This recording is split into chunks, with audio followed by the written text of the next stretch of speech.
અમરેલી જિલ્લામાં મોટાભાગના પશુપાલકો સફળ પશુપાલન કરી લાખો રૂપિયાની કમાણી કરે છે. અમરેલી જિલ્લો એ પશુપાલન ક્ષેત્રે સૌથી મોખરે રહેતો જિલ્લો ગણવામાં આવે છે. હવે ગુજરાતની અંદર સૌથી વધુ દૂધ ઉત્પાદન આપતી ભેંસ પણ અમરેલીનો તાજ લઈ છે અને હાલ અમરેલી જિલ્લાના લીલિયા ગામની અંદર આ ભેંસ છે. અમરેલી જિલ્લાની અંદર પશુપાલનના ક્ષેત્રે વધુને વધુ પ્રગતિશીલ પશુપાલકો બની રહ્યા છે. પહેલાના સમયની અંદર પશુપાલનનો વ્યવસાય એક સામાન્ય વ્યવસાય ગણવામાં આવતો હતો, પરંતુ હવે યુવા વર્ગ પણ પશુપાલનનો વ્યવસાય કરી અને નોકરી કરતાં પણ વધુ કમાણી પશુપાલનના વ્યવસાયમાંથી મેળવે છે.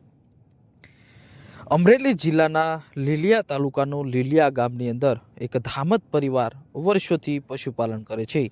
તો પહેલાના સમયની અંદર પોતાના ઘર પરિવાર માટે જ દૂધ, ઘી અને છાશ માટે ભેંસ ગાય રાખવામાં આવતી હતી, પરંતુ હવે દૂધમાંથી પણ લાખો રૂપિયાની કમાણી કરતા લોકો મોટા ભાગના ભેંસ રાખે છે અને શ્રેષ્ઠ અને સારી ઓલાદની ભેંસ રાખી દૂધ ઉત્પાદન થકી લાખો રૂપિયાની કમાણી કરે છે. લીલિયા ગામની અંદર ધામત પરિવાર પશુપાલન વ્યવસાય સાથે વર્ષોથી જોડાયેલો છે. કલ્પેશભાઈ તેમજ રાજેશભાઈ તેમના પિતા અને રાજેશભાઈના પિતા પણ આ પશુપાલનનો વ્યવસાય કરી અને સારી કમાણી કરે છે. અમરેલી જિલ્લાની અંદર શ્રેષ્ઠ તબેલા તરીકે પણ આ ધામત પરિવારના તબેલાને, લીલિયા ગામ ખાતે આવેલા તબેલાને શ્રેષ્ઠ તબેલા તરીકે પણ અમરેલી જિલ્લામાં એવોર્ડ આપવામાં આવ્યો હતો. જ્યારે ધામત પરિવાર શ્રેષ્ઠ ઓલાદની જાફરાબાદી નસલની ભેંસો રાખે છે અને દૂધ ઉત્પાદન કરી લાખો રૂપિયાની કમાણી કરે છે.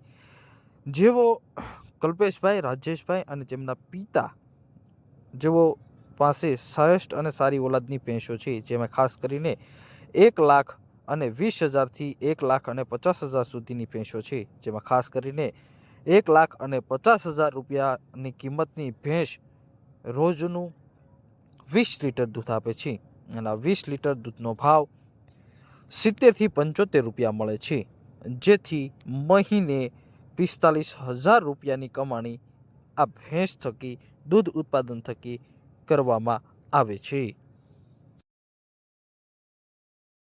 મારું નામ ધામત કલ્પિત રાજેશભાઈ છે. આ મારી ભેંસ છે. આનું દૂધ દરરોજનું સવાર સાંજનું દૂધ 20 લીટર છે. આ 1.5 લાખ રૂપિયાની કિંમત છે. અને દૂધ ક્યાં ભરવામાં આવે છે? દનૈયા ઘરે. અને દૂધનો શું ભાવ મળે છે? 70થી 75.